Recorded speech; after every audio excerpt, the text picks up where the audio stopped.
ही 80,000 कोटी आहे.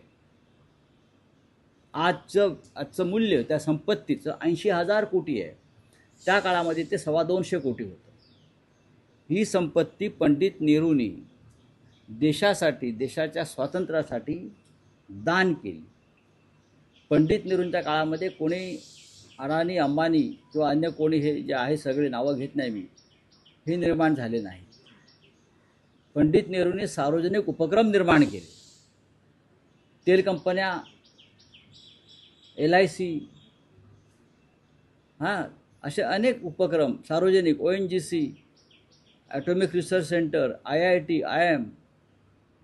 मोदींनी काय केलं हे त्यांनी पत्रकार परिषदेमध्ये येऊन सांगायला पाहिजे. ही एक माफक अपेक्षा जी त्यांच्या तपपूर्तीनंतर जनतेने किंवा पत्रकारांनी व्यक्त केली तर भारतीय जनता पक्षाला राग येण्याचं कारण नाही. नेहरूंनी, मोदींनी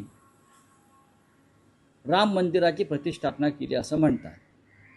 त्यासाठी शिवसेनेसह अनेक संघटनांनी लोकांचं बलिदान दिलं आहे आणि त्या राम मंदिराच्या दानपेटीतून गेल्या वर्षभरामध्ये 5 कोटी रुपये चोरीला गेले. कोणी चोरले? 5 कोटी रुपयाचा अपहार झाला आहे. आणि ही संपूर्ण व्यवस्था ही भारतीय जनता पक्षाच्या ताब्यात आहे ना. तुमचा पंतप्रधान पदाचा चेहरा कोण आहे किंवा कोणामध्ये क्षमता आहे तो चेहरा बनण्याची? एक लक्षात घ्या की प्रधानमंत्री पदाचा चेहरा उद्धव ठाकरे ठरवू शकणार नाही.